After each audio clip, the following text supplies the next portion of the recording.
Thank you, Mr. Chairman. Mr. McCarthy, in November of 2009, President Obama issued a memo reiterating his administration's commitment to Executive Order 13175, requiring all federal agencies to engage in, quote, regular and meaningful consultation and collaboration with tribal officials in the development of federal policies that have tribal implications. Yes. And that federal agencies are responsible for strengthening the government-to-government relationship between the United States and Indian tribes. I was struck, Senator Gardner was asking the question around when the Navajo president was notified. The spill occurs on August 5th.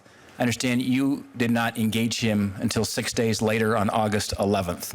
My question is, if this spill would have been with Canada or Mexico, do you think it would have taken 6 days before you would have picked up the phone to call one of the leaders in either Canada or Mexico? I didn't engage. I'm sorry. The President Begay, is that who was? Correct, President Begay. Yeah. Senator Gardner asked when you contacted him. It was 6 days after the spill. The spill was on August 5th. Yep. You said you called him on August 11th, 6 days. So my question is, had this been with Canada or Mexico, Yep. would it have taken 6 days from the head of the EPA to contact the leaders in those respective countries? Well, I'm hoping that you understand that we were in the middle of an emergency. Well, no, I know in the middle of an emergency response. The president was engaged in this at high levels in the agency. Did I have a direct conversation with him? I don't believe so. Right, but this is by Executive Orders 13175 and the way we think about our tribes and their sovereignty. I understand. This is a government-to-government relationship. Yep. And why would the tribes be receiving much less kind of attention and care than the leader of one of our neighboring countries? That's my question. Why? Why is there two You've made tiers? a very legitimate point. Point taken, sir. Okay, thank you. Now, this is not the first time I've heard about difficulty with cooperation between the EPA and Indian tribes. As you and I discussed in a Senate Appropriations Committee hearing back in April, the Crow Nation in Montana is very, very frustrated with the amount of consultation that's been done regarding the EPA's Clean Power Plan. In fact, I had a field hearing on April 8th. I invited the EPA, the field hearing was on the Crow Reservation. I invited the EPA to participate in that hearing, and they declined. Eventually, a member from the state EPA of Montana came and just sat in the audience. But I see a systemic failure, in my view, of the EPA engaging and treating these tribes with the dignity and respect they deserve.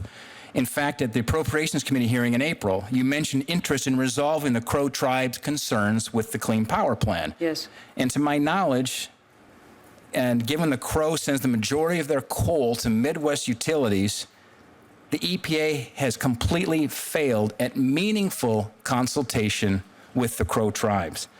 It's my understanding the Navajo Nation had a similar concern with the consultation with the EPA during development of the Clean Power Plan. In fact, I'm looking forward to hearing from Navajo Nation President Begay to discuss this at the next panel. So given the concerns of the Crow Nation and the Navajo Nation, which face some of the highest unemployment rates in the country. In Crow Indian country, it's 47% unemployment. Without these natural resource jobs, their unemployment rate goes to north of 80%. So my question is, your agency upholding its obligations under Executive Order 13175? I believe we are, sir. But I heard you just say that with a 6-day lag Yes. of President Begay, that was a failure. I would observe in looking what's going on with the Clean Power Plan, similarly, there's been failures of the EPA communicating. We probably have a difference of opinion there. I don't think you have. In fact, there's a saying in Montana, we call it all hat, no cattle. All hat, no cattle. Cattle. What that means is cowboys, it's usually folks coming in from out of state that wear a big hat, talk it big, there's no substance.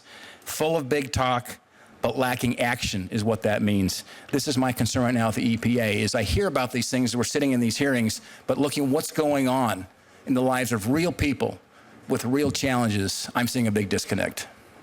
Thank you, sir. Thank you.